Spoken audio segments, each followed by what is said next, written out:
Welcome back to the channel, everyone. Today I want to talk about Gary Gensler squeezing Wall Street and some actual proof that Congressman David Scott has indeed been paid off by the hedgies. So stay tuned and let's make some money. But before I dive into the video, I just want to give a massive shout out to the 5,100 of you that have currently dinged that notification bell, because you guys are always the first to watch a new video as soon as it's released. So guys, be sure to drop a like down below, subscribe to the channel and ding that notification bell if you haven't already, so that you don't miss another video just like this one. And just a quick one before I dive in with the key information. If you haven't already, be sure to pick yourself up some AMC related merch. This is the To The Moon hoodie, and I've also got a bunch of other designs available on my website, linked in the description below.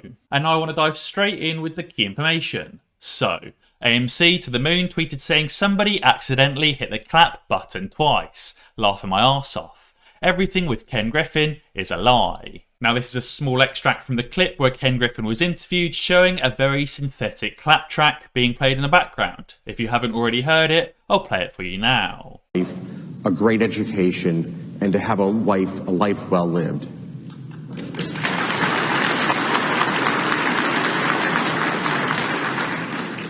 As you may imagine, folks, Ken and I are going to return to the topic of politics a little later in the show, but for the moment... Now, as you could hear, it was a very unusual clap track, as there was a bunch of clapping and then all of a sudden it stopped and then restarted straight after, as soon as the interviewer said a few words. AMC To The Moon also notes that he doesn't even look at the audience at all, because there isn't an audience. I think this really would be Ken Griffin's final nail in his coffin if this was basically a fake interview, or at least with a fake audience and fake claps, just to add additional emphasis. Now I do want to apologise for my video yesterday because I got a bit mixed up with Congressman Tim Scott and Congressman David Scott, of which they are indeed two very different people. I'm from the UK, so make these mistakes every now and then. But a lot of you did correct me, so thank you very much for the correction, and I was sure to change it in the title and the description as well. Now Unusual Wales tweeted saying David Scott, not Tim Scott, who is going to fine retail investors from using social media to limit stock manipulation, received last quarter $118,000 from commercial banks, $117,000 from insurance, and $101,000 from investment Wall Street PACs. Now obviously that's over $300,000 just for one single quarter, so that means he receives over $1 million a year from commercial banks, investment banks on Wall Street and insurance firms. And therefore, as Unusual Wales says, he is paid by Wall Street. Something else that I found very interesting was that David Scott was named among the 25 most corrupt members of Congress in 2007 by watchdog group Citizens for Responsibility and Ethics. His primary campaign contributions came from banks.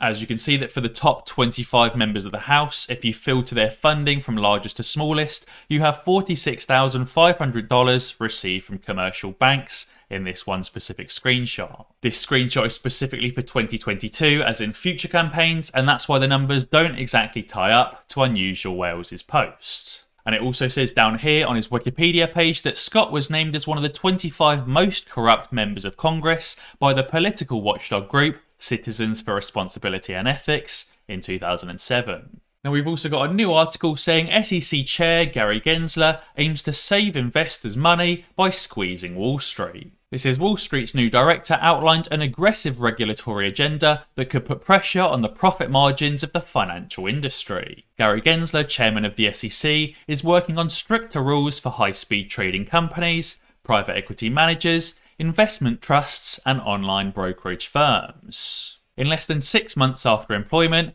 Gensler says he wants to reduce capital market costs for companies raising funds and general investors saving for retirement. His main goal is to say that profits and salaries, known as economic rents, are more than the purely competitive market allows. We want to deal with and reduce the rent or the salaries in the capital markets, Gensler said. He said finance as a share of US economic production has more than doubled since the 1950s, accounting for about 8% of GDP today. If we go back to normal, that would be a huge saving, he said. by enforcing regulation risks and shaking some of Wall Street's most profitable business models, some Republicans have accused him of being overkill. I do think it is good that Gary Gensler is working on stricter rules for all these firms and to reduce barriers to entry and to reduce cost to entry for regular investors like you and I.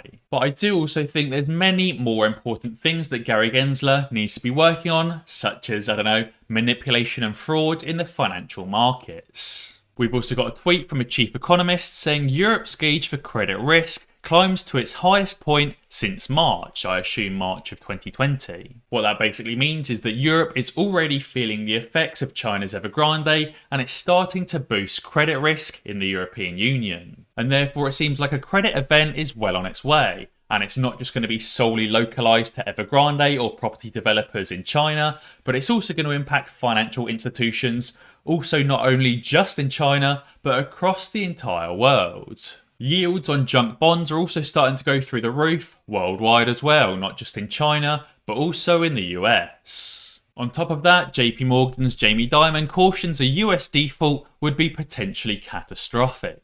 JP Morgan has begun preparing for the possibility of the United States hitting its debt limit. Chief Executive Jamie Dimon told Reuters on Tuesday, adding he nevertheless expected policymakers to find a solution to avoid that potentially catastrophic event. The country's largest lender has begun scenario planning for how a potential US credit default would affect the repo and money markets, client contracts, its capital ratios, and how ratings agencies would react, Dimon said in an interview. This is like the third time we've had to do this, he said. Every single time this comes up, it gets fixed, but we should have never gotten this close in the first place. I just think this whole thing is mistaken, and one day we should just have a bipartisan bill and get rid of the debt ceiling because it's all politics. Most importantly, he said you've got to check the contracts and try and predict it out. If I remember correctly, the last time we got prepared for this, it cost us $100 million.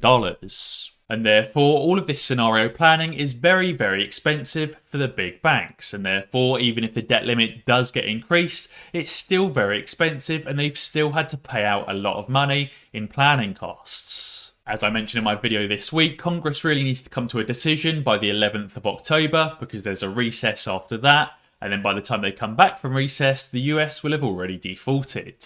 And finally, I've got some good news for crypto. In that live stream yesterday with Gary Gensler, he said that the agency won't impose a China-like crypto ban as that authority lies with Congress. Gary said that most tokens might be some form of security, but the SEC has no plans on banning cryptocurrency. Gary Gensler said the SEC has no plans to ban cryptocurrencies as that authority in fact lies with Congress, adding that most tokens meet the test of being some form of security. I think that many of these tokens do meet the tests of being an investment contract or a note or some other form of security that we bring them within the investor protection remit of the SEC. And Gensler said that crypto exchanges do need to register with the SEC because some of their tokens or products might be securities. He said that our approach is really quite different to China, making cryptocurrency transactions illegal, and he said that the SEC is looking into how best to ensure that industry protects investors and consumers, and to follow anti-money laundering and tax compliance laws. Therefore, I do think it's good that the SEC isn't looking to ban cryptocurrency,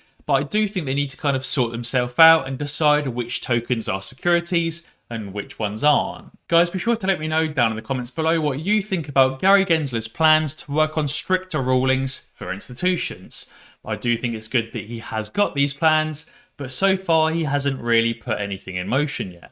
He's all talk and no do. And also while you're down there, be sure to check out some of my AMC related merch. My personal favourites are the Space Ape t-shirt and also the To The Moon t-shirt. And as always guys, if you enjoyed this video, be sure to check out some of my others. Alternatively, subscribe to the channel and ding that notification bell, because that way you'll be alerted when I upload a new video. Cheers.